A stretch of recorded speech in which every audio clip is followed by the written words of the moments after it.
and welcome to Smiling in the Dark, the podcast where we, your resident smilers, stay up late, unlock the front door, turn off the lights, and smile our way through the horrors, one theme, one subgenre, and one sleepless night at a time. I'm Adam. I'm Ross. This opening season, we're going to be focusing on films that invented some of our favourite horror subgenres. Last week we covered Jaws and the birth of the When Nature Attacks horror films. In the coming weeks we've got some crackers lined up. Cabin horror, is that a thing? With Evil Dead.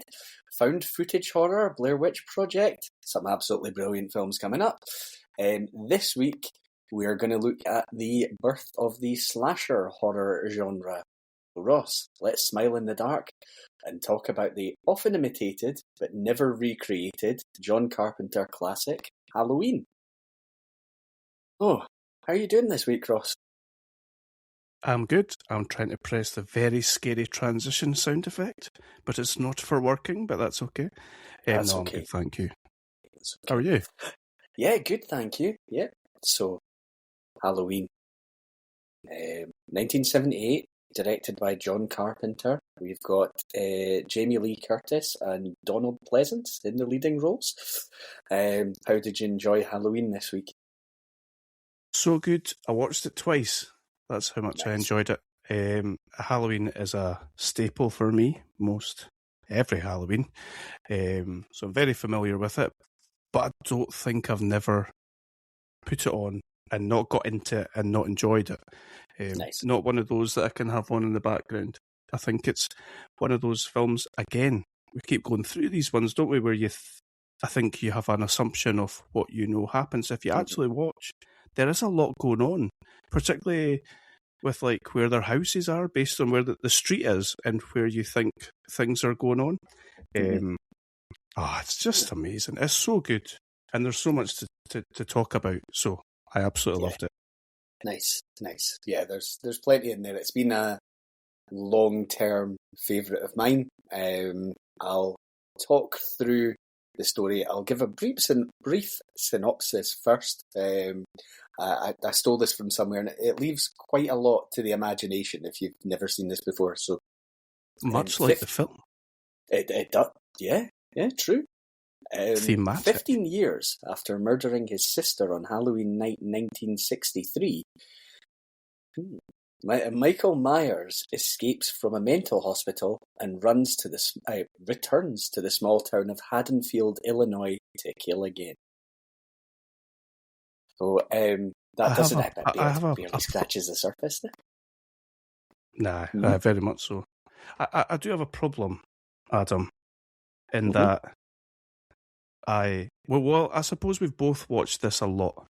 So I don't think we need to talk through the film, as in like like how we've done with movies in the past. However, I took a lot of notes and now I don't have any. So about 20 minutes ago, I started scratching down questions that I had, and I worry that the questions that I have about this film are taking the piss out of it. But I don't want to take the piss out of it because it's brilliant and there's so much I love about it. But I think it's in that way where you're so familiar with something that you know like quite a lot of the intricate detail of it. So I hope that you won't hold it against me if I start goofing around and asking you silly questions. Okay.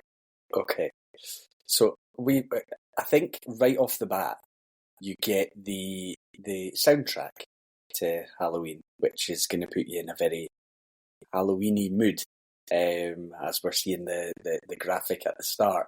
This is 1978, so the graphics are not going to be spectacular that you're going to see on your screen, but you're going to be taken right into that Halloween moment with the sort of sound effects that go with this film. Yeah. Like, imagine you hadn't seen this before and you're like, oh, fine, let's just watch that Halloween film. Let's stick the lights off.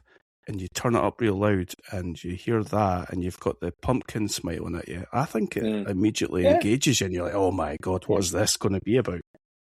See in the opening scene, of the film. So we're seeing like the outside of a house, and you're seeing it from the perspective of what will be confirmed as the killer a few minutes into the start of the film, and it becomes quite clear there's a bit of fooling around with some teenagers going on in a house, and then this character that you're following is going to go into the house, and then it's not until you sort of hear the scream of Michael from the woman that is just about to be stabbed, that you realise, oh, this person knows their killer. This person is clearly familiar with who is about to be their killer. And you see the knife going towards them and sort of hear the noises of the kill. And then you go back down through the house and to the outside, and a car pulls up, and you get the reveal that the killer is this very young boy, which I was trying to put myself in the mindset of, I've never seen this before, Adam. Tell yourself you've never seen this before. Oh, that's a bit of a shocker. This is a very young boy that's just done this horrific crime. Because that's how an audience would have seen it in the first instance. It would be, I would think, quite jarring to say, oh, this was a small child that's just done this. Yeah. But yeah, 100%. He's dressed as a clown. It's only on rewatching that pick up little bits and pieces. The boyfriend, or the guy that, is it Judith Myers? Yes. Sister. That she's fooling around with. He drops the clown mask, and it's not a conscious thing that Michael's already wearing the mask. He picks that up on his way as he does the knife. Yes. What's he doing outside? He's 6-year-old. So he's dark. He's clearly been trick-or-treating because he's still got a little bag that's got stuff in it. Does he? You see him outside, yeah. So he's been trick-or-treating with, and I think this would have been a time where it probably seemed okay for young kids to be going about on the street on their own doing the trick-or-treating. Wouldn't happen now at that kind of age. But yeah, so he's been out, he's picked up the mask, as you say. That's a good point. He hasn't gone in with a knife. He's taken a knife from the kitchen, and he has gone upstairs and murdered what we will find out was his sister.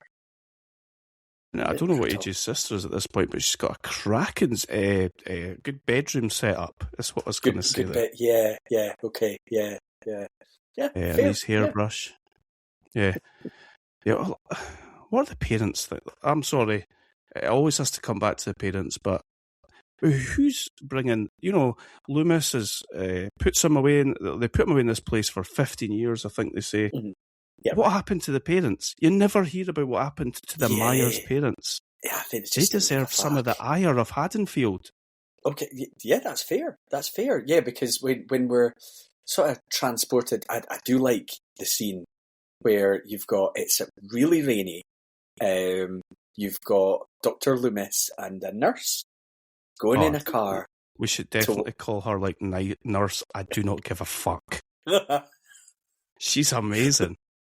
They're going to the car to the mental hospital facility where Michael is being kept.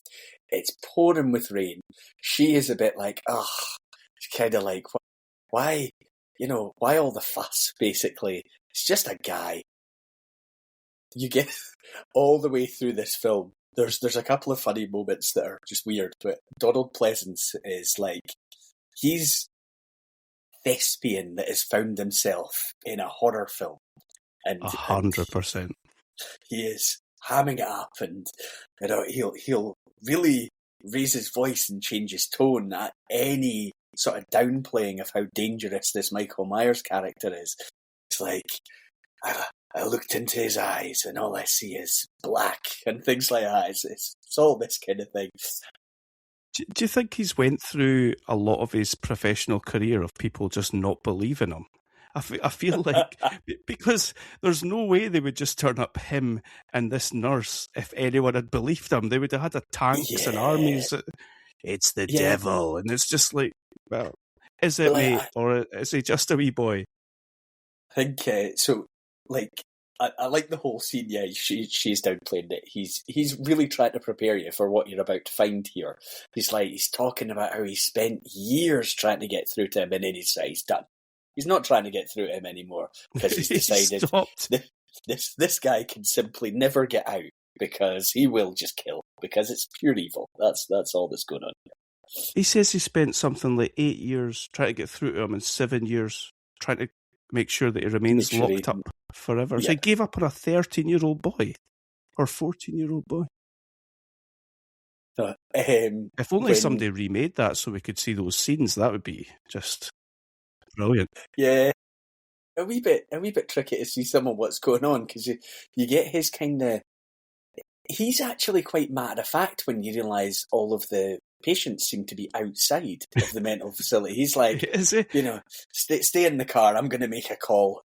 He's at the gate, I think, just making a call, and that's when she gets attacked from the window gets smashed, doesn't it? And she's kind of being terrorised in the car. No, she rolls down the window because we see him jumping up on top of the roof. So she rolls down the window as you would, obviously, just for a chat, like go and get off the car. Yeah. So she manages to get free of him, and then Michael cracks the other window and grabs her. That's it. Pulls her out. Yeah. So he now is mobile because he has a car, and I think there's a scene coming up a little bit later that plays nicely into that where, so I think Loomis is speaking to some more, doctors, professionals, whoever it may be, and the guy's speaking to, it's almost like laughing it off, like, he's not going to get very far, is he? It says something about him can't drive, and he's, Donald Pleasance says, well, he was doing pretty well last night. That's amazing. Oh, that is amazing. I love that the guy's just like, look, mate, if he was anything half as bad as you're suggesting, there's no way. And it's just like, it's brilliant. It's like that thing of like, well, nobody believed me. Goodness sake. Oh, brilliant. We're going to get introduced to Jamie Lee Curtis, who is a sort of well-to-do girl in Haddonfield. Seems like, I mean, all of her friends are dicks, but we'll get to that. Totally. But, she's like the nice one, and she's babysitting. We see a wee boy that she's going to be babysitting a little bit later on. We kind of get introduced to the house now. At that moment, because she is due to be dropping off some keys, because I think somebody's going to be viewing the house a bit later on. And you do get, I like what they do with all these scenes, because we've already seen the very young Michael Myers from his perspective as you're going into the house to do the first kill of his sister. But we then get, from his perspective, him seeing Jamie Lee Curtis' character, whose name I've got written down somewhere, Laurie. Him seeing her walking up to the house. So he is in the house now, and he sees her walking up and put the keys under the mat, and you see that all happening from his perspective. Do you think that's when he decides that he's going to go after her? It seemed to be, yeah. Cause it's only just occurred to me now that that's potentially why she's the one that he went after. It does seem random if it's not that, because he seems determined that he's going to get to her. And there's lots of others that are there. There's, I think, so Laurie's going to be babysitting one boy on the street, and then I think one of her good friends is babysitting just like a couple of doors down from that. It's very close by. And then she's got other friends who are up to all sorts of no good in houses. They didn't know the rules because Scream hadn't been made yet to point out the rules. So, which also has a Loomis. They're everywhere. Yeah. So yeah, we get introduced to Jamie Lee Curtis. I think this was a very early role for her, and you sort of see her getting spooked by things. So she's seeing things, and you're not, as a viewer, but she's not sure if there's anything actually there. So you get moments. Yeah. Sorry, go on. You get moments where she's seen a figure walk out from a bush, next to a bush, and then walk back. And by the time she has, told her friend who's that, what's going on there, and they get there, there's nobody there. It gets a bit more kind of in your face as you go forward. Like, she's in school kind of daydreaming, and she looks out and she sees him by a car. And then she kind of does a bit of a double take and looks back. It's not there. And then there's another one. The car still? Do you remember? Is the car still there? I can't remember. I love the image of him like jumping in the car and hot tailing it away as soon as she saw. Yeah. But what I was going to say was, I find that scene at school really creepy, simply because the way that she looks at him and looks away, it could just be a man, because the mask isn't wildly obvious. It's not like Tipex coloured white. It's sort of like faded white, so it could quite easily just be a guy. And then she looks back, and then obviously he's gone. There's something really good about that scene, I think. Yeah, nice. I think we get another one where he's in a garden surrounded by washing on a line, and she's looking out. He's hanging out his wash. Yeah.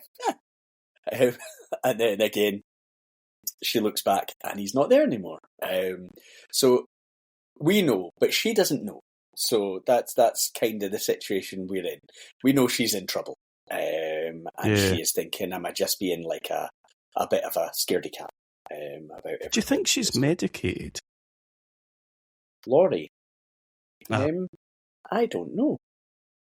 She's a bit zombie-like. Some of her chats are way down here, and she just seems a bit dour. And she's if this had been Annie or Linda, they would be going absolutely bananas, thinking there was some guy following them about. But she's just a bit like, there was someone out there in the garden, and now she's gone. Possibly, because we don't get any. I was going to say she could be medicated if it turned out that Michael was her brother, but we don't know that Michael's. That's not canon right now, so. Yeah, we can talk about some of the story arcs per sequel fair. a bit later, because it gets a bit wild. That would have explained it, but it doesn't make sense. So, we don't really get much in the way of backstory for Laurie. We're just dropped in this is a girl in this town in this moment. You can see when she's really panicked about getting caught, potentially smoking by her friend's dad. Is it her dad? No, it's her dad. It's Annie's dad. He's the sheriff. It's Annie's dad. Annie's dad's the sheriff. Absolutely. Yeah, her dad was the sort of estate agent type man. That's right. And all of her friends are very much talking about boys. They're talking about sex, all that kind of thing. She's a bit sort of almost overwhelmed by this talk, and that's really that, and the immediate dynamic you see between her and the boy she's babysitting are kind of the things that give you what you're supposed to think of her. I think as the character, as the she's sort of like a goody two shoes type, but yeah. more like a under the radar type of kid as well. Yeah, and I don't think we've really established by the point this film's on. I think there could be arguments about whether this is the first slasher or not, because I think Black Christmas was before this. Right. This far more high profile, but I think the sort of final girl type narrative hasn't really been established. As far as you're aware, you're watching a film, people are being killed. So you kind of take it for granted now, and I think you watch a horror film now and you're like, I think that's the person that's going to be surviving. But at this point in time, wouldn't have been clear to you. We get to Halloween night. We've got some fantastic stuff with Dr. Loomis along the way. So he's got it in his mind. He knows that Michael's going back to Haddonfield, and he is making his way there, and you get moments where he'll see a car by the side of the road and he's checking it out. He's like, I know exactly what's happened here. He's got it in his mind that this is all Michael's doing, everything he sees on his journey there. But I get a bit confused, but he seems to stop at a point to make a phone call to again rant to more people who aren't listening to him. He's on his way. I'm telling you. Maybe just stay on the road, Dr. Loomis. Don't be stopping to make calls, because nobody's listening to you anyway. When he does get to Haddonfield, he definitely has a moment where he checks out the house, and I think he's got a local policeman with him. And that provides some decent moments, because the policeman's not really fully buying into all this. He's thinking this is all a big overreaction. But Dr. Loomis is, again, he's just so desperate and determined to convince everyone who'll listen. And you get a couple of moments where I think they just get spooked by things in the house, which, if you're the policeman, you're listening to Dr. Loomis, or you're Dr. Loomis yourself, you can totally see why anything totally normal would spook you. But he's talking about, like, the policeman's like, what's that smell? He's like, it's the smell of death and things like that. It's too much. It's too intense. There's a dead animal. There's a dead dog, and he's like, he must have got hungry. And the guy's like, the fuck? Like, I know you've been talking. Like, the guy, he can't be eating dogs. It's not eating a dead dog. Oh, and also, I love that scene, Steeler that he has, where he's talking about it. I looked into his eyes and I saw death and all that sort of stuff. And then someone smashes the window. That's a great scene. I absolutely cacked my pants watching that. But yeah, it's so good, scenes like that, because there's something. Some of it's real, some of it's a distraction. So you're on edge. It's all keeping you on edge. We get Dr. Loomis going to the gravesite of. Yes. You remembered the sister's name earlier. I can't remember it now. Judith. And we see the headstone is gone, and that'll come into play a little bit later. But I think the guy that's working in the cemetery, he's amazing, and I need more of him. They're walking towards the headstone, and he starts telling them this fucked up story about somebody. And Loomis has zero interest, because he's like completely in his own head about what's happened and all that. And he just cuts the guy off, but that guy is brilliant. I don't know what made him think it was an appropriate time to start telling him about a murder or something that had happened. And then he's like, oh, damn kids. Like, the headstone's ginormous. There's no children that could have picked it up. Yeah, I love that. He's clearly had his issues at the cemetery with kids before. Aye. And I imagine anything could happen. He'd be like, damn kids. But yeah, it's a headstone. Oh. We're going to get basically setting the scene of the night of all the events are going to take place, which will be Halloween night, where Laurie is babysitting the wee boy. And the wee boy, I don't think... I'm trying to remember if you actually see him see things. I think you see him see a figure outside of a house at one point. But Laurie, despite being the most worked up person in the world and seeing things herself all the time, is kind of writing it off, maybe for the benefit of the child. You don't want to freak out the child by being like, yeah, I think it could be. He's watching The Thing. Yeah. Yeah. Which is crazy, because John Carpenter obviously made The Thing. Well, remade The Thing after this. That's crazy that he's watching that. Yeah, she's like, no such thing as a boogeyman, Tommy. Yeah. Yeah, he does keep saying the boogeyman. We're going to start to see Laurie's friends get removed. I don't think anyone's too upset about that. There's not really time to make them proper established characters. They're very sort of shallow, just young idiots as characters, and we're going to get two of them killed off when they've been having a bit of adult fun in one of the houses. I absolutely love seeing the male has then gone downstairs to go and get drinks, and he ends up getting basically impaled against the wall a foot or so off the ground, and he's just like hung up there. That's a great kill. It's a great kill. And then Michael goes upstairs and he's wearing a sheet over himself and the boyfriend's glasses. That seemed like the most out of character thing he could. It's like he maybe had a wee drink of beer or something, and he was just like, "Hey, let's get a little wild." It is like somebody's told him there's going to be a part 6, so maybe start throwing some comedy into the mix now and then. Listen up a bit, Michael. It just made me laugh when I saw him with the sheet and the glasses, and the girl doesn't know that it's not the boyfriend, even though Michael's a big guy, and she's stands there staring at her as well. Yeah. She's just talking to him normal initially, and then she's like, there's maybe something not great here. And then, she's going to get killed off as well. I think he uses a telephone wire on her as well. I think he does, yeah. That kill that he makes of the boyfriend, I think his name's Bob, is good for a few reasons. First of all, we get like a wee fake out. He goes to one door and opens it, and you think he's going to be in there. And then he makes his way over to like a dark, open doorway, and you just see the white of Michael's, just a very small portion of his mask, and he attacks him, which is great. And then he hangs the guy up, and stabs him into the door, like you said. He impales him on the door, and then he does the head tilt.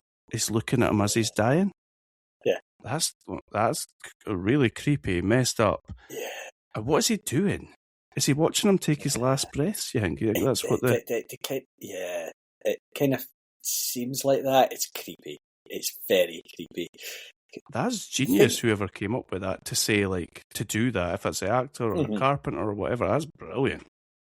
Because the thing is with this, especially if you compare it to a lot of modern slashers, you're not going to see a huge amount of kills in here. You're going to see the opening scene with the sister.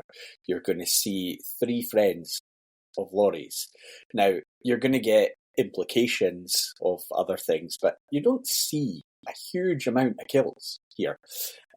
So it's good that they're kind of making them count, like trying to paint the picture of, without going full Rob Zombie, of who this guy is. Him, if it was wanting to watch Take the Final Breath, just sort of, there's absolutely no, he's a horror film monster, but there's no remorse. There's no, what have I done here? It's all just look what I've done. Okay. Or like over the top, like sniffing them, or I don't know, anything odd. The one where he kills Annie, I think she gets in her car and she's going to go pick up her boyfriend. Yeah. And he's in the back seat and he strangles her and then stabs her. And then the horn's going off for ages. And he doesn't make any moves to try and stop her banging on the horn. It's just that her arm lands on it or whatever. He just sits there looking at her. Yeah. And again, there's something sort of freaky about that, because that could obviously have spooked any number of people. But he just, he just takes it all in his stride. Mm-hmm. We get the combination before Annie's murder of the kids. So Laurie's now watching both kids, and oh yeah, that's right. They seem to be a bit calmed by each other's presence initially. They're just enjoying whatever they're watching.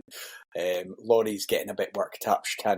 She phones the house that the other friend had been in. Or she's tried to phone her. I can't remember which way around it is, but Laurie has the phone up to her ear and can hear basically the noises of her friend as she's dying, which maybe could have sounded like noises of something else as well. And I think Laurie just thinks is maybe a prank call at a point, but she's getting a bit concerned. Our friends are assholes. They're constantly winding her up or calling her wacko or whatever. So you wouldn't be she's surprised. Right to. Yeah. And we get the point at which do they go from one house to another? They do, don't they? They run. Yeah, it's across the road, so they're like back and forward. Yeah. The one that both our friends get killed in is across the road from where Laurie and the 2 kids are. Yeah. At one point, Tommy looks out and he sees Michael carrying one of the bodies. I think he's carrying Annie's body from the garage into the house so he can set them all up for his like sort of House of Horrors type thing that happens. Nice. So Laurie is going to leave the kids in the house that is, I think, belongs to one of those kids, the wee boy, I think, and go across the road to check on her friends. And she is going to encounter this sort of House of Horrors and discover that her friends have been killed. And also see the headstone of the sister, I think just above one of the bodies in the house. So, he lays the girl out, doesn't he? He lays the girl, he lays Linda out on the bed as if she's like the dead body. He set up a wee pumpkin in the corner as well, which I like. He does have a wee playful side. He's got a wee flourish there. So Laurie's going to now be in full-on panic mode. And, credit to her. Her main focus seems to be the kids. She wants to make sure these kids are going to be okay. So she is run back to the house she was in originally, but she knows that she's being chased. I think the Tommy has to let her in because the door's locked behind her. That's good. You get the sort of drama of him trying to get to... He's taking his time at points. He's like having a yawn and a stretch, and you're like, she's shouting and screaming outside. But she gets in time. That's been a many times copied type of scene in horror films. So she's now in the house. I think she gets like a crestfallen moment where she realises at a point there's a window or a back door or something. You can see the wind blowing, so it's open, and she knows he's in. He's in. It's big problems for her and the kids now. I've watched this so many times. I didn't really remember the conclusion of it all. Like, I remembered her hiding in a wardrobe. We get to a point, she's, I think, got the kids to lock themselves in another room, and she is in a room across the hall.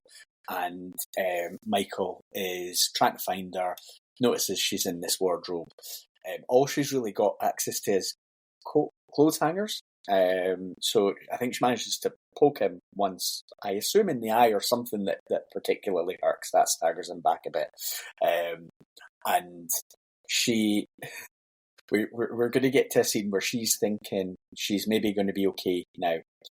It's we've got her in the forefront of the shot, kind of crouched down, and Michael is down on the floor in the background, and you see him sit up just in the background, which I liked. That's good stuff. Oh, it's awesome. Proper Undertaker stuff there. Oh, yeah. Before they get up there, she manages to stab him in the neck with a knitting needle. That's and right. I think she takes his... Is it then? No, it's not then she takes his knife. She stabs him in the neck with a knitting needle and he falls down very dramatically. He's been taking notes from Loomis. Well, he spent that long with him, I suppose. His dramatic flares maybe rubbed off on him. He falls down behind the couch. She looks over the side of the couch. I think he's gone at that point. Yes. Yeah, that's all downstairs, isn't it? Yeah. Yeah. So she runs up. She says, the boogeyman, I've killed him, or is he dead or something like that? And then he appears at the top of the stairs. I always think it's funny that he's wearing a mask, but he looks confused or something. Or like, I don't know, it's almost like, I don't know, there's like something in his face that you can kind of get his feelings. And then that happens, like you say, she pokes him in the eye and he does the sit-up. It's then that she drops his knife right next to his hand. Because she pokes him in the eye, then she gets his knife and stabs him and drops it. She thinks she's the killed kids, him. It's fine. He's dead. And he sits up. Yeah. It's at that point that Loomis has been terrorising the streets of Haddonfield. He's here! But he's actually right, though, that's the thing. So, the scene where Loomis is basically hiding behind a bush just next to the house as kids are sort of daring each other to go up to the door of this house. And he's doing all these voices behind the bush. He does one and the kids run away and he looks so happy with himself. He's happy with himself, yeah. He says, there's like an American, he's like, I'm going to get your ass, Johnny, or something like that. The look on his face He's a strange guy. Brilliant. It's absolutely brilliant. He, I think, at that point notices the car a little bit down the street in front of another house, right. which alerts him to where he thinks Michael might be. And while Laurie she's being attacked again after the sit-up, and he is, I think, just about to look like he's about to kill her when we hear gunshots. And that is Dr. Loomis having arrived just in time, just in the nick of time, shooting Michael several times, and he falls out of the window, the upper floor window of the house, onto the ground below. And we get I really like the moment. So Laurie's kind of very emotional, kind of overcome that she has, I think, survived this. And the look from Dr. Loomis as he looks over the side and he notices Michael's gone. And it's like she can tell by his face that Michael's not dead where he should be. Yeah. He's up and away. And whether they had many sequels in mind, whether they had reboots with Jamie Lee Curtis coming back or not, it did look like oh God, this is going to be my entire life now. This is it. I'm never going to get away from this Michael Myers guy. And she said, what does she says something weird, because I think the line I always have in my mind is that she says, was that the boogeyman? Or that was the boogeyman, but I'm sure she misses a word. Does she say was boogeyman or something like that? I think what she says is that was the boogeyman. Does she? Or maybe it was the boogeyman or something like that. Yes, I believe it was. It's not helpful right now. I know. No, you're okay. It's fine. We've dealt with them. Yes, I believe it was evil incarnate. Twisted man, Loomis. Oh. So yeah, they look back and he's gone. Yeah. So in terms of like the unkillable antagonist in films, I don't think this obviously launched. We get so many now of your horror main characters who are seemingly unkillable. But I think from that side of the slasher genre, this would be the first one. And many times copied. I mean, you've got your Jasons, you've got your Freddys, there's loads of other ones out there. But this, again, thinking 1978, never seen it before, never really seen anything like it, and this guy just won't die. That's it. He's up and away. So, Can I ask your take on that? Of Michael just being this, because there's sort of two things at play. I feel he's this big brute that is a killing machine at random, which I find really, really interesting. You don't know why he did that to his sister when he's young. You don't know why he's back. You don't know why he's doing this with these kids. That makes it terrifying, I think. I always think in The Black Phone, the guy, Ethan Hawke's character that's grabbing the kids, he's putting them in the basement. You get barely anything about his backstory or anything like that. You get no explanation why he's doing that. Again, I think that makes it a million times creepier than, let's go into the backstory of how he's treated like shit as a kid and blah, blah, blah. So there's that aspect of it, but then there's the other aspect, the supernatural aspect of he won't die.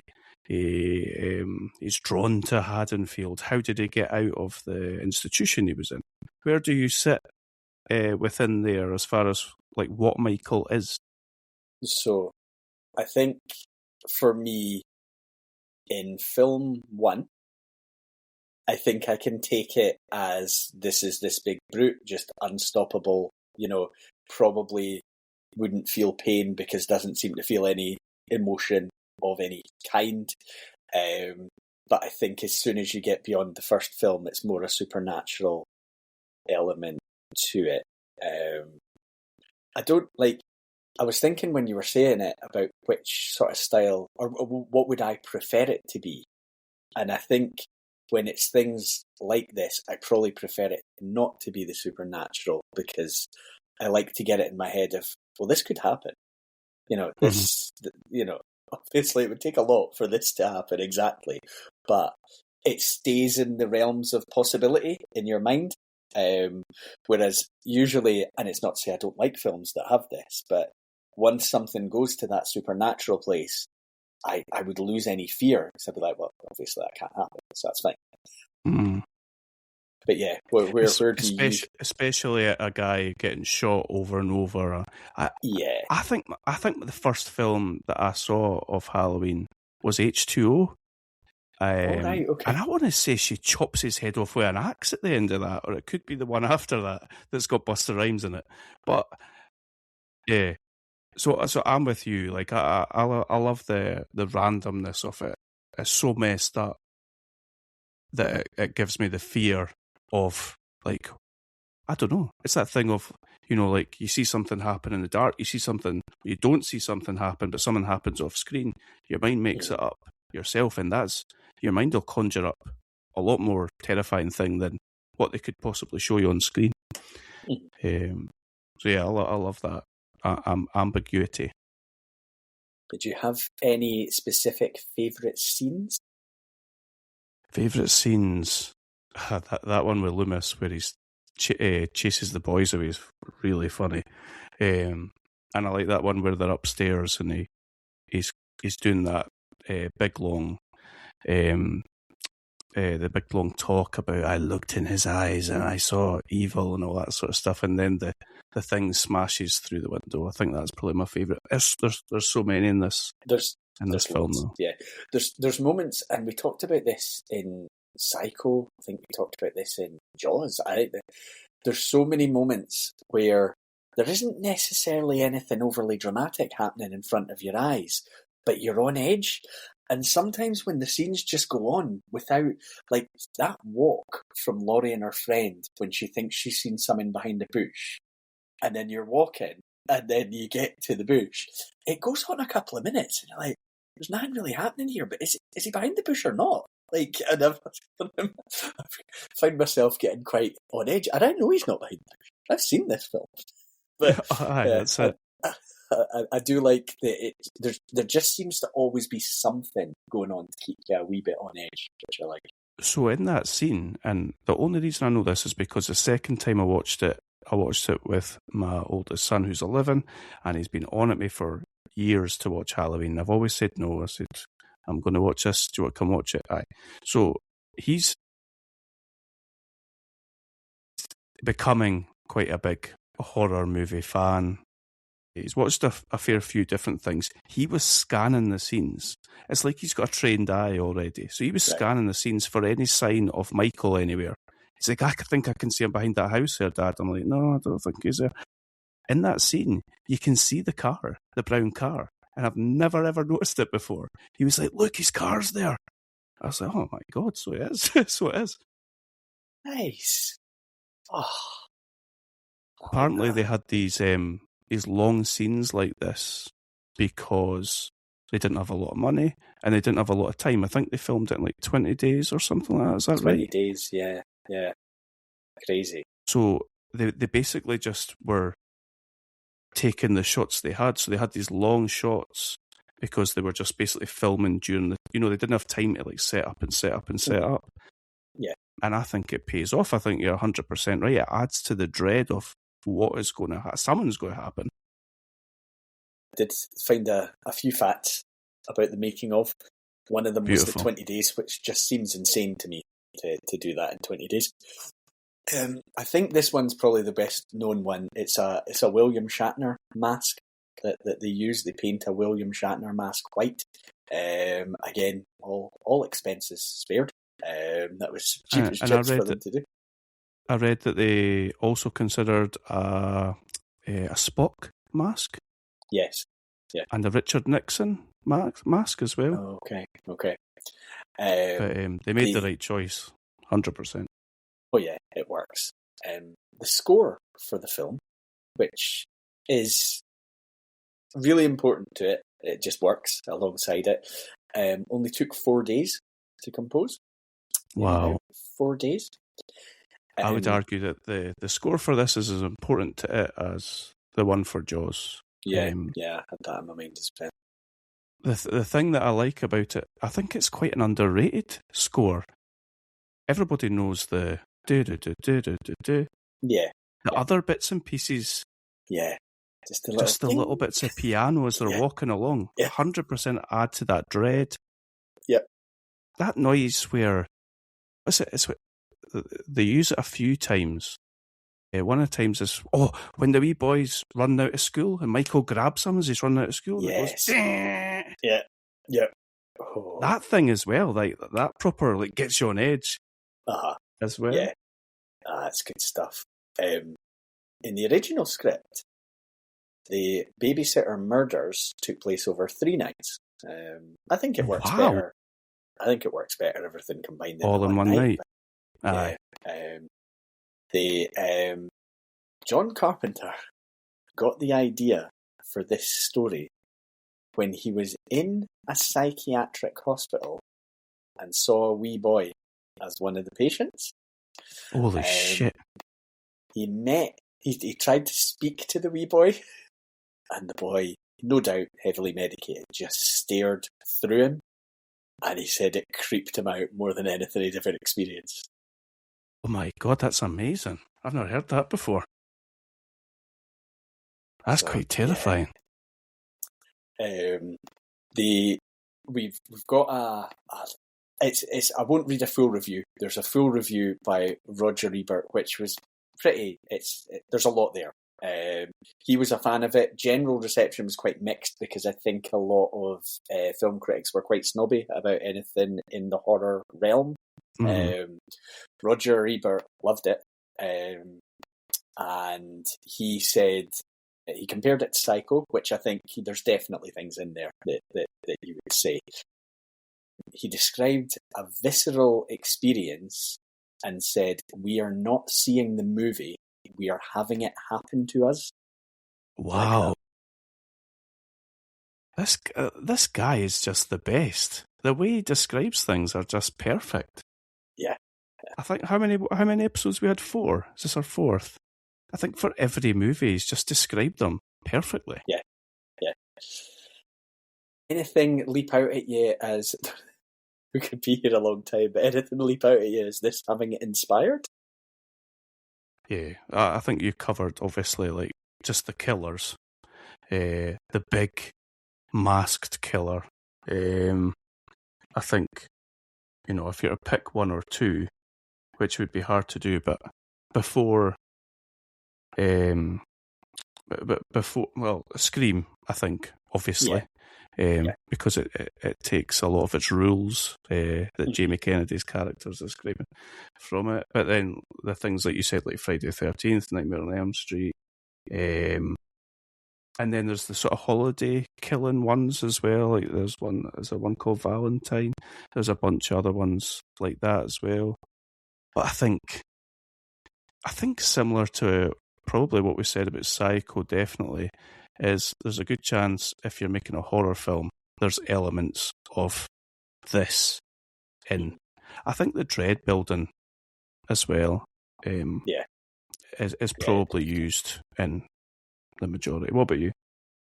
I know there's so many slashers that cross my mind. I did remember hearing a story.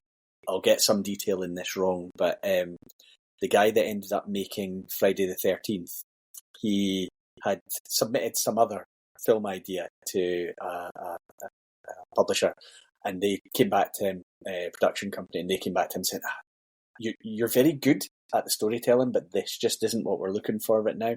How would you feel about making like a slasher horror film with us?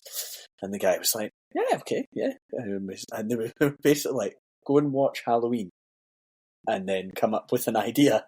And so, Friday the 13th has your similarity in originating as a boyhood trauma, and then the killer sort of, in the first Friday the 13th, spoiler alert, it's the mother, it's not the boy, but creating this sort of unkillable evil character that just will stop at nothing to avenge whatever it sees as wrong, whether that's walking up to your old house door or, not paying attention when your kid was drowning.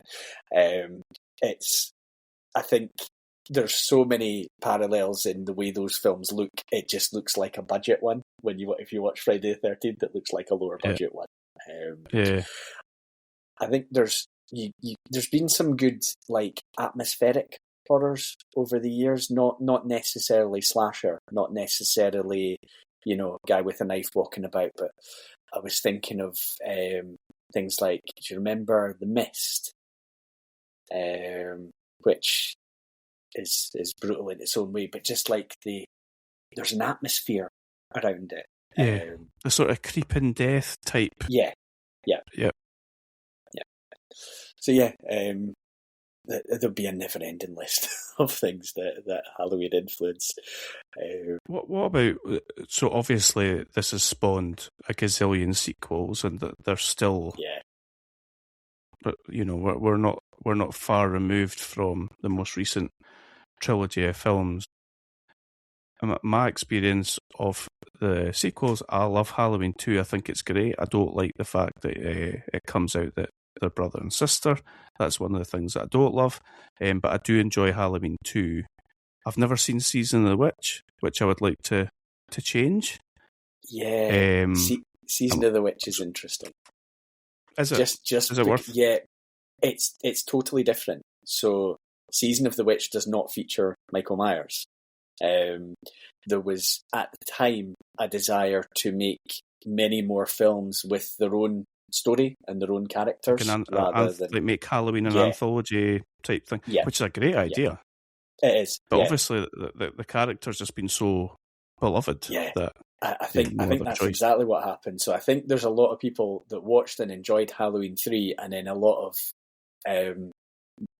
TV film executives that have gone and said, why is not quite as many people going? It's because Michael Myers isn't in it. They have to put him in every Halloween film. So I think. And is Tommy in Season of the Witch? Is that Paul? Is Paul Rudd in 3, or is he in Return of Michael Myers? I think he's in the Return of Michael Myers. Years ago, whenever the first lockdown was, I think I watched several of the films. I think I went through as many of the sequels as I could get my hands on. So you'd seen Halloween H2O, which H2O, and then the one after that's got Buster Rhymes in it. Resurrection. Resurrection, that's right. Yeah. Then Rob Zombie's attempts. Yeah. And then I've seen is it David Gordon Green? Is that the name of the guy that did the most recent trilogy? Seen those 3.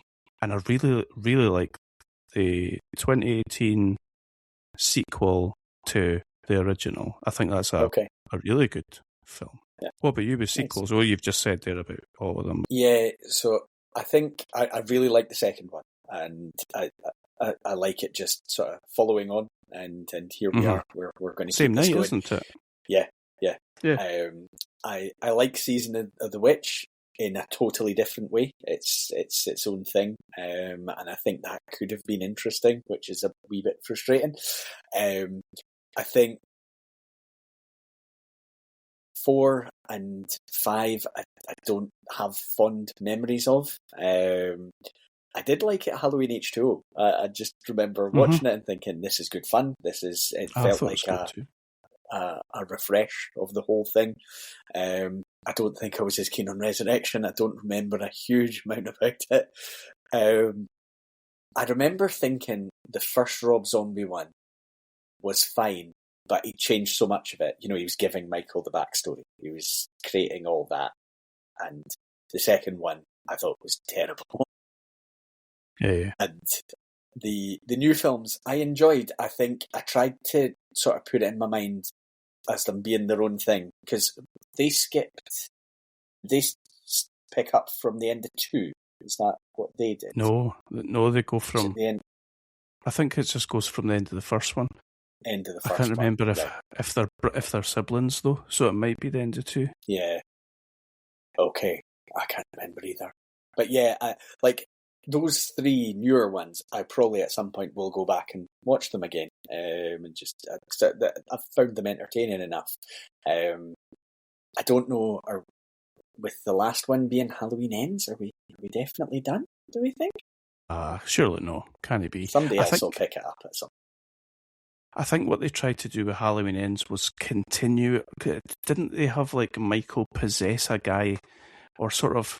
They had Michael almost take this guy under his wing and begin killing for him, which was just no. That's just silly. Yeah.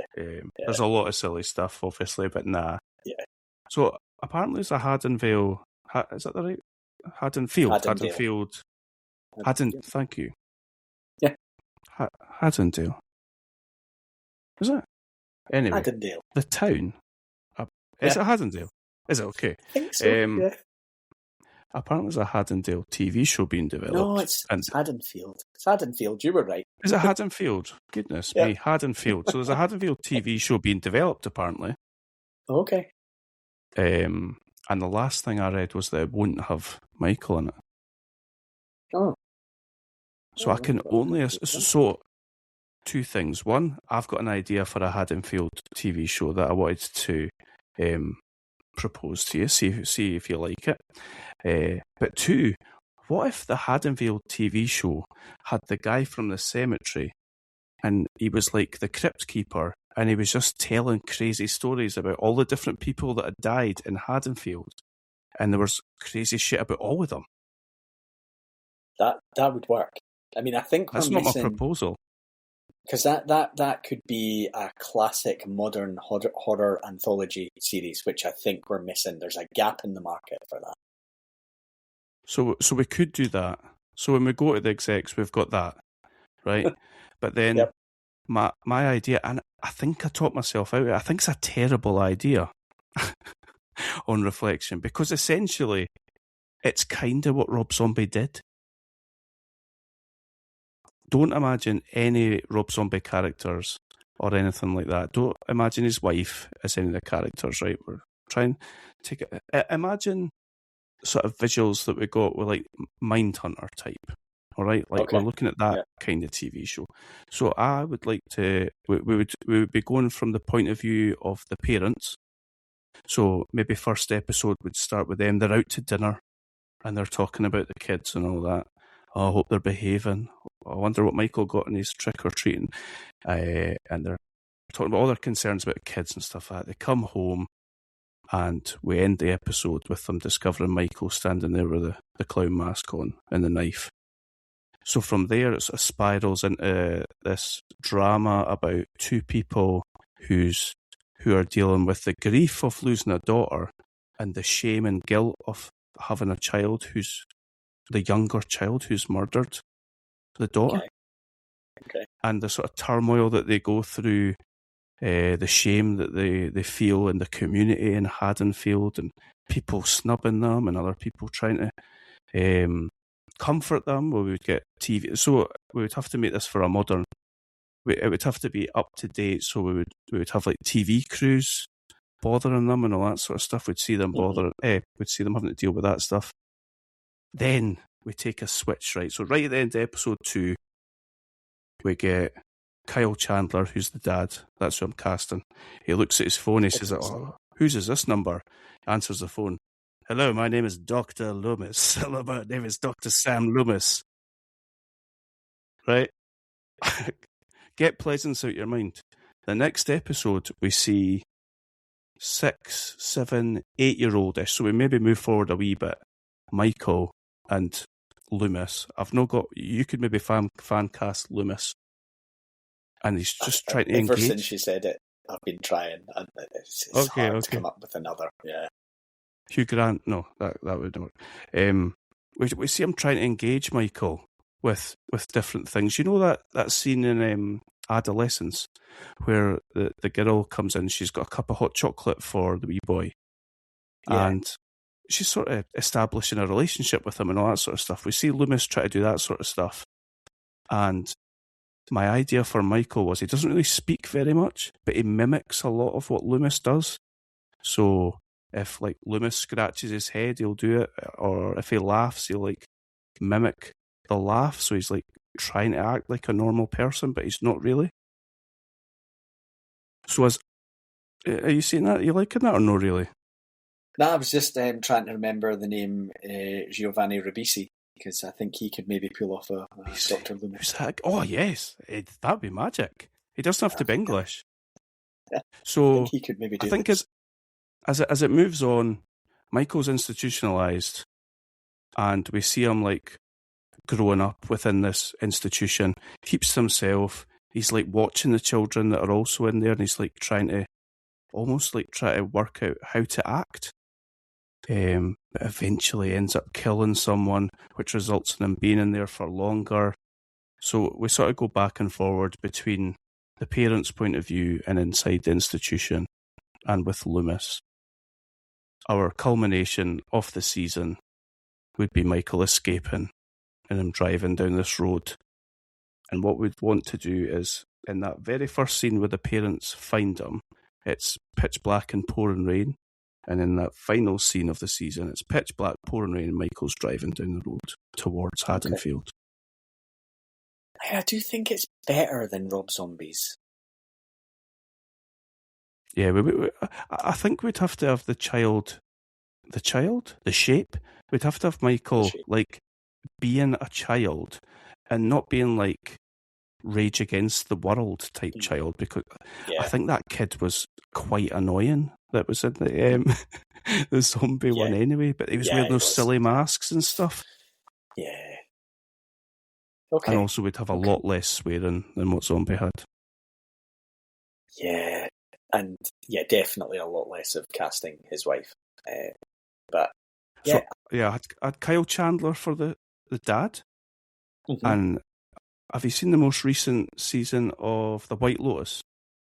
Yeah. So there's the three women that are. There's Michelle Monaghan. She's like she was like the famous actress. Then there was Leslie Mann. I think she was in The League, right? Yeah. Then there was other one. Her name's Carrie Coon. I would cast Carrie Coon as the mom. Okay. Yeah. Okay. And you want Giovanni Ribisi as yeah, I at least want to bring him in for an audition. I think he could do it. Yeah. Would season 2 just be Michael just icing people in Haddonfield though? I suppose that's the thing. I think you've got a good structure for a season 1 there, but where do you go from there? Because it could just be a limited series. Then you go in and remake Halloween from the start. He's just trying. Yeah, I've already feel like I've fallen into that trap with The Strangers.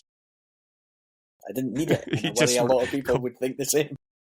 Yeah, it could just be a limited series and it finishes there. Yeah. I also, I'm completely going against everything I said because I don't like the idea of a backstory for Michael.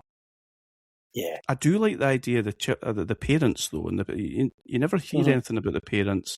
They're dealing with losing a daughter, and their younger son being the one that killed her. I think that's an interesting thing. In your world with this season, it's not really giving a reason for Michael's first kill. It's more a Michael now finds himself where he has killed. And I do like the idea. Like, I don't know if this is a Halloween thing, but I do like the idea of a really troubled child in an institution almost trying to learn and pick up what normal behaviours are because they don't have any comprehension of what those should be. I do like the idea of that. Have you ever seen that show with Paul Walter Hauser and the English Taron Egerton? It was on Apple, and they're both in prison. Oh, I can't remember what it's called. Oh, it was like Black Crows or something. Okay. Do you know what I'm talking about? No, I've heard of this show. Yeah, it's a really good show, and Paul Walter Hauser's character's a bit, like off the rails sort of thing, and I like that idea as well. That thing of like being in prison and trying to basically learn, because he's had his whole like formative years taken away from him. I mean, he killed his sister, but. Well, yeah, I don't think anyone's saying he should have just been free to do whatever he wanted to do in those years, but yeah. How do you think he got so big? I don't know, because surely there's some sort of food regimen on the go there. It's not just dogs.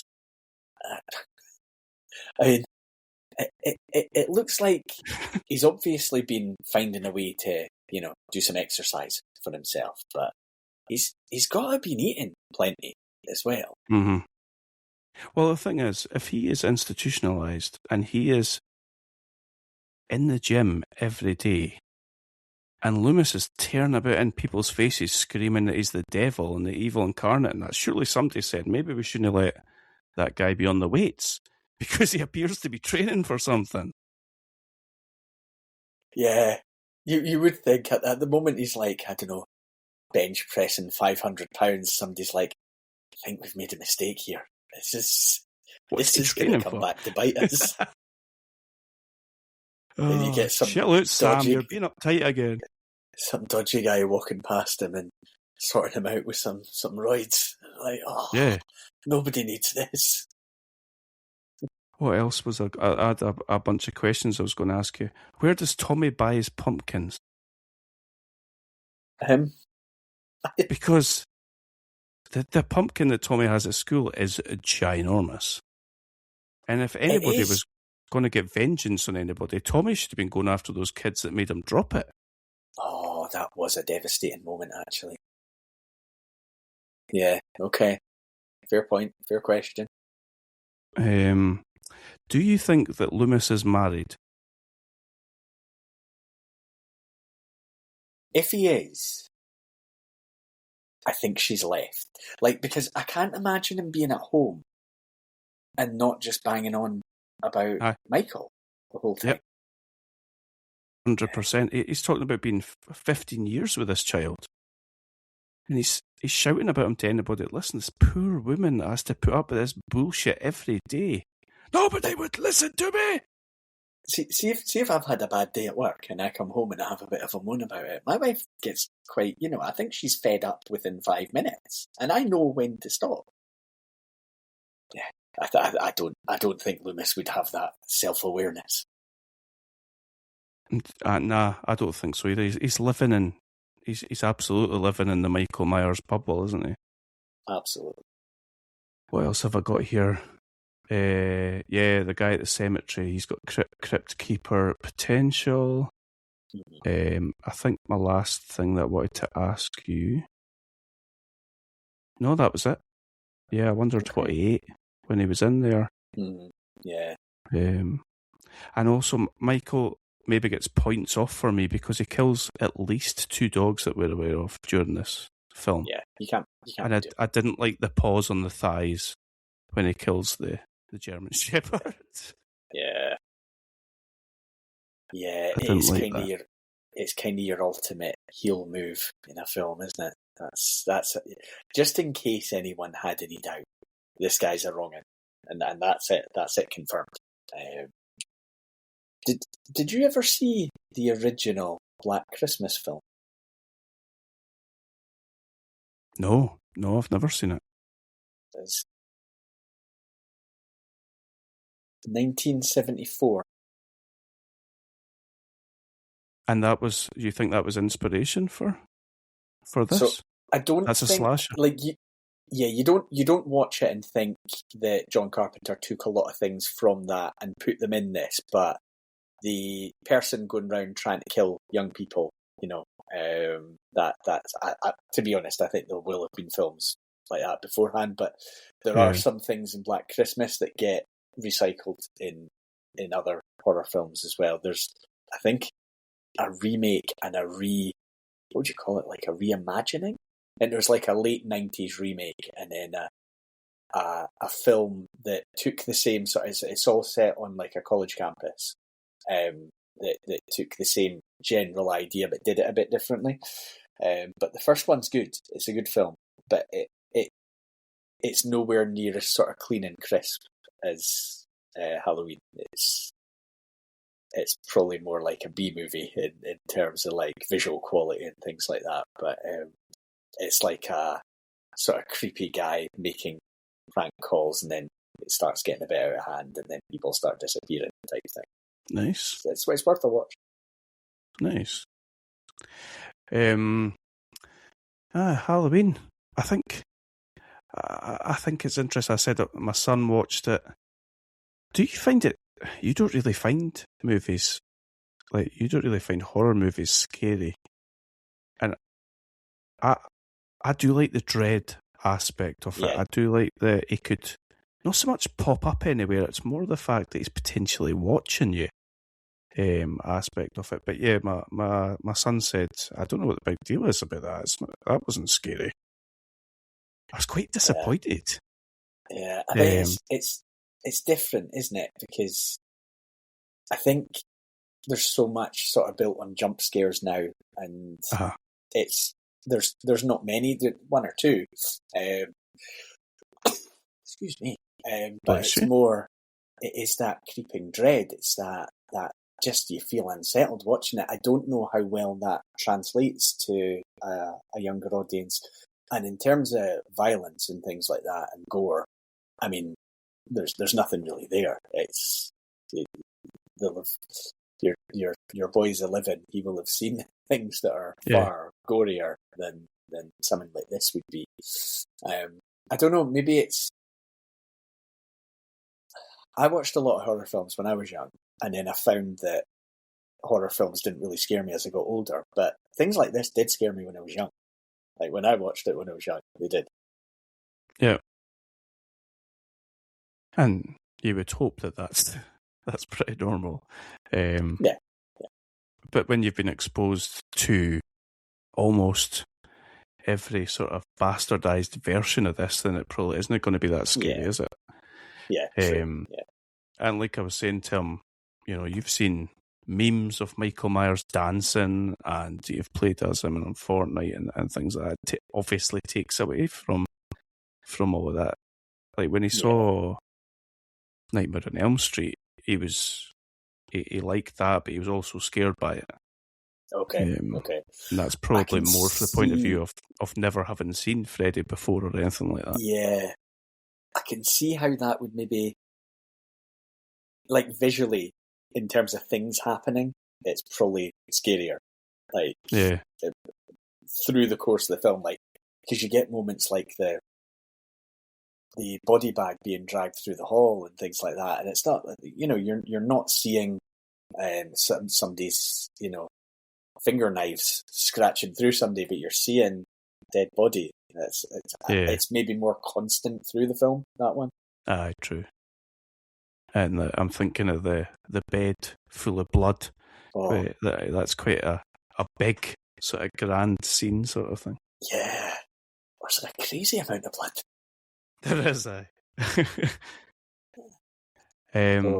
Are we going for a what do you call it? A marking? Yeah, but I've got a problem. Mm-hmm. I keep marking things really high. Well, we're talking about classic films, though. We are. Because I think I have to put this as a 6 again.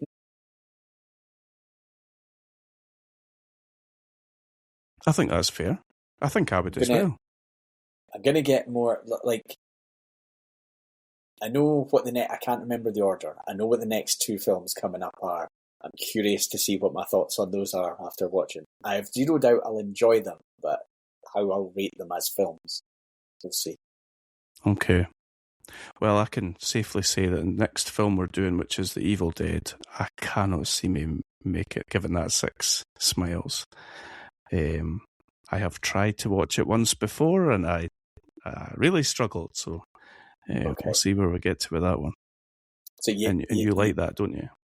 I do. I think I said the phrase B movie earlier. It's a B movie, The Evil Dead, in almost every sense. It's a cult classic. There's a lot that isn't great, I think, about the acting and the making of it. But I think I just let myself lean into that rather than get too annoyed by it. I'll be curious to see what your thoughts on it are. I'm predicting I will not sit here and say 6. I may still score it higher than you might. We'll see. Okay, let's see. On the movie front, what shows are you watching just now, and have you watched any movies recently? So in terms of shows, I'm so bad at remembering things because there was something we just finished, and I usually have to check my IMDb because I'll usually have looked it up before starting watching it, and it's there on my drop-down list. Movies that I can... Oh, that was it. That was what I watched in terms of TV show. I watched Pluribus. How did you enjoy it? I did. I think it maybe didn't go in the direction I necessarily thought it would, but I did still enjoy it. It's kind of a bit of a mindfuck as a sort of situation, and yeah, I was immediately interested in it because what's going on kind of grabbed me straight away. And I think there are a few different avenues it could have gone, because I think you'd mentioned you wanted more of something that it didn't really deliver. But yeah, I did enjoy it. So I watched it over the space of just a few days, and I did enjoy it. Nice. I think, films. I watched a couple of things. So I did watch it was a thing about Hugh Edwards, which wasn't fun, but I watched it. And I watched the film The Burbs as well. So did you know there's a TV show coming? Yeah. Pretty soon, which is based on, I think, the film. So I thought, well, I'll watch the show, but I want to just give myself a refresher of the film. My wife did the sort of classic thing of, I've never seen a film called The Burbs, and then we're a few minutes in, and she's like, well, I have seen this, but, we can watch it, because it's good. So yeah, those are the main things I've watched recently. What about you? Oh man, The Burbs is amazing. It's so good. It's absurd in the best possible way. Yeah, it's absolutely brilliant. I saw Project Hail Mary yesterday, which was try to pick my words. I think I would describe it as beautiful. Okay. It was a lovely experience. I cried quite a lot, which I didn't expect to do. I'd read the book, and I think I cried at the book. I just didn't, especially knowing what was going to happen, I just thought it's probably not going to have the same effect, like second time around sort of thing. It was great. I'd really recommend that. I went to see They Will Kill You last week, which was a lot of fun. Very much in the Ready or Not vein of being trapped in somewhere with a bunch of people who are trying to kill you. The lead actress in that was Zazie Beetz, and she's just absolutely brilliant in it. I'd recommend that as well. I've watched a lot of films over the weekend. I maybe sat in on my own and watched La La Land, but we'll not discuss that any further. TV shows we finished watching Night of the Seven Kingdoms, the new Game of Thrones spin-off, which is it's good fun. And is it good? Really different. When I saw the trailer for it, it certainly seemed to be leaning more into the comedy, the light-hearted side of things, and I wasn't sure how that would work. I enjoyed Game of Thrones in it, but it's actually something. When I put it down, I didn't pick up anything related to it. I've not watched anything relating to it since it finished. But I did notice the trailers for that. I thought it looks so different that I maybe wouldn't feel like I was just watching a Game of Thrones thing again. It's good. I like I say, quite light-hearted, but then it's got a bit of feeling. It's a bit not as crazy as like a Scrubs, but you know how Scrubs kind of does that thing really well between light-heartedness and then with feeling. As well. It's kind of a little bit like that. And I've been watching the new Scrubs as well, actually. So have I, actually. Yeah, I was. You've been enjoying it? Sure if. Yes, I think. Do you know? I felt a bit of relief when I watched the first episode because I worried it would be absolutely terrible, but there was a lot of the humour that was still there. And you know, the sort of late 90s, early 2000s were a very different time, and I thought how much of the humour they were doing would they still be able to do? But I thought it still was making me laugh. I don't think it's as good as, you know, some of the classic seasons they had in the original run, but it's not something where I thought, oh, why have I bothered watching that? I've quite enjoyed the episodes so far. Yeah, same. Just a severe lack of John C. McGinley. I think he's only been in one episode. Yeah. I did think, was he just there for the one and then he's done? Passing the torch, yeah. He'll reappear at some moment, I'm sure. So, a quick question for next time. We're obviously doing The Evil Dead, but then I've seen that there's... So I know nothing about... Well, I know what I've seen, but I didn't see very much.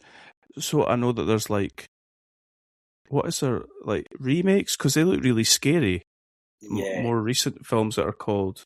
Are they called Evil Dead and Rise of the Evil Dead, maybe? Yeah, Evil Dead Rise. I have seen... Is it just Evil Dead? So Evil Dead Rise was 2023, and I've seen that one. There's another film coming called Evil Dead Burn. So do you know if they're like connected? Obviously they're connected, but you know what I mean? Yeah, I'm not sure the way in which they'll be connected. Okay. But yeah, I've seen the original film. I have seen Evil Dead 2, and I have seen Evil Dead 3. There's also a TV series called Ash vs. Evil Dead, which I've not seen.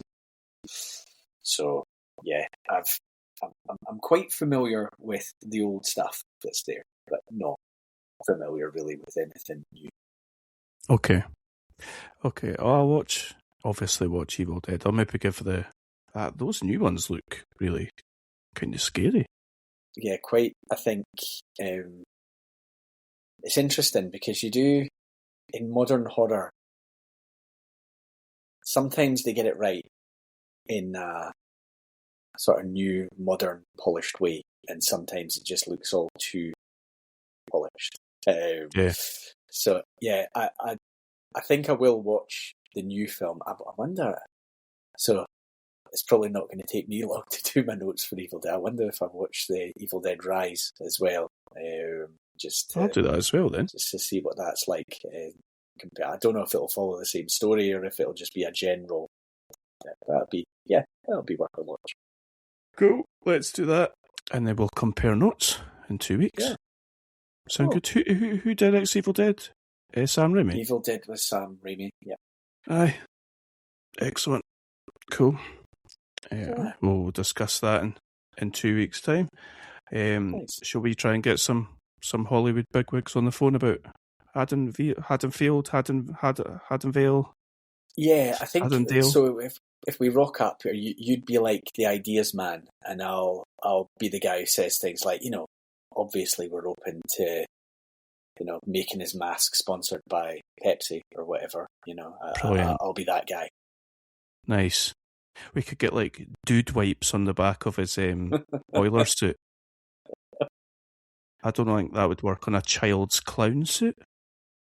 Just imagine I don't know who the big knife companies are, but I imagine they'll all be clamouring for it to be their knife. Yeah, like those like really bright Jamie Oliver ones. We could get them like a luminous blue one or something. Yeah, I mean, all the haters are going to come at us, but they put up the money. That's simple as that. We'll be like Scrooge McDuck diving into our giant vat full of coins. Who gives it? We could wipe away our tears with $5 bills, as they say. That's the dream. Okay, excellent. Right, well, 2 weeks' time, we will reconvene for Evil Dead. Keep on smiling.